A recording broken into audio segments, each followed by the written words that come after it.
بسم اللہ الرحمن الرحیم۔ ایمانیات و عبادات کا باب چل رہا ہے۔ ہم نے اس میں عبادات اور دعا کے متعلق پڑھا۔ آج ہم انشاءاللہ زکوٰۃ کے متعلق بات کریں گے، اور زکوٰۃ کا یہ درس سننے کے بعد انشاءاللہ عز و جل جو فوائد آپ کو ہوں گے، سب سے پہلے تو یہ ہے کہ آپ کو پتہ چلے گا کہ زکوٰۃ کا مفہوم کیا ہے، زکوٰۃ کسے کہتے ہیں۔ دوسرا، آپ کو یہ پتہ چلے گا کہ زکوٰۃ ادا کرنے کے لیے کتنا مال ہونا چاہیے، کہ ہر آدمی زکوٰۃ ادا کرے گا یا اس کے لیے کوئی ایک قانون ہے کہ اس کے پاس اس قدر مال ہو تو وہ زکوٰۃ ادا کرے گا۔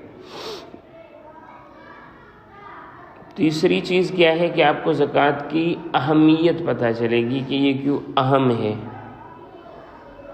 اور چوتھا یہ ہے کہ زکوٰۃ کی ادائیگی کے اصول آپ کو پتہ چل جائیں گے، اور معاشرے میں اس کی اہمیت، عصر حاضر میں اس کی کیا اہمیت ہے۔ تو بیٹا، سب سے پہلے ہم جس پر بات کریں گے وہ ہے زکوٰۃ کے معنی و مفہوم۔ صحیح ہے؟ زکوٰۃ کے لغوی معنی ہے پاک کرنا۔ کیا معنی ہے؟ پاک کرنا۔ اور شریعت کے روح سے زکوٰۃ ہر اس مسلمان پر فرض ہے جو شریعت کی جانب سے مقرر کردہ مالوں کی ایک خاص مقدار پر پہنچ جائے، اس کا مالک ہو، تو اس کے جمع کیے ہوئے مال پر ایک عرصہ گزرنے کے بعد وہ کچھ مقدار کچھ خاص لوگوں کو عطا کرتا ہے۔ صحیح ہے؟ اسے زکوٰۃ کہا جاتا ہے۔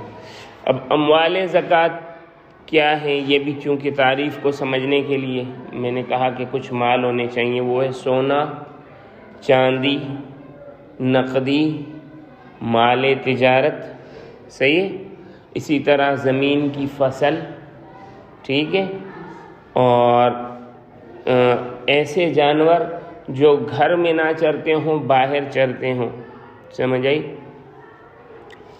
اور ایک تو یہ چیزیں ہیں، پھر ان کی مقدار الگ الگ ہے، مگر عموماً چونکہ ہمارے معاشرے میں سونا، چاندی، نقدی یا مال تجارت ہے، تو اگر صرف سونا ہے تو وہ ہے 7.5 تولے سونا، اگر صرف چاندی ہے تو وہ ہے 52.5 تولے چاندی، اگر نقدی مال تجارت یا سونا چاندی بھی ہے، نقدی بھی ہے، تو پھر اس میں جو ایک اصول کار فرما ہے، عموماً جو حضرات علماء کرام نے اس پر فتویٰ دیا ہے، امام ابو حنیفہ رحمہ اللہ تعالیٰ نے فتویٰ دیا، وہ فرماتے ہیں دیکھا جائے گا کہ غریب کو اس میں نفع کس میں، غریب کو تو نفع اسی میں چیز میں ہوگا جو کم سے کم ہو، یعنی جلدی اس کو پیسے مل جائیں۔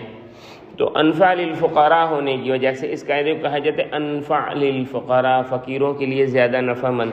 تو 52.5 تولے خالص چاندی کی رقم کے بقدر اگر مال پہنچ جاتا ہے، صحیح ہے، اور اس پر قرضہ نہیں ہے، صحیح ہے، کوئی قرضہ ایسا نہیں ہے جو اس کو اسی سال ادا کرنا ہے، کچھ قرضے ایسے ہوتے ہیں نا جو کئی سال 5 سال 10 سال 20 سال کا ٹینڈ اوور ہوتا ہے، اس کو ادا کرنے ہوتے ہیں، تو ایسا قرضہ بھی نہیں ہے۔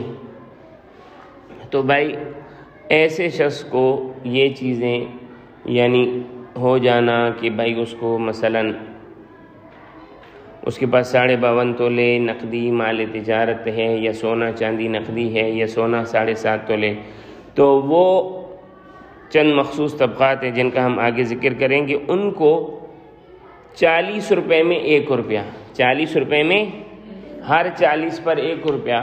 صحیح ہے؟ اس کا آسان طریقہ کیا ہوتا ہے، جو آپ کے پاس کل مال ہے نا، اس کو ڈیوائیڈ کریں 40 سے، تقسیم کریں، مثلا 1,00,000 روپے تقسیم 40 کر دیا، جو رقم آ جائے گی وہ زکوٰۃ ہے۔ سمجھ آ گئی بیٹا؟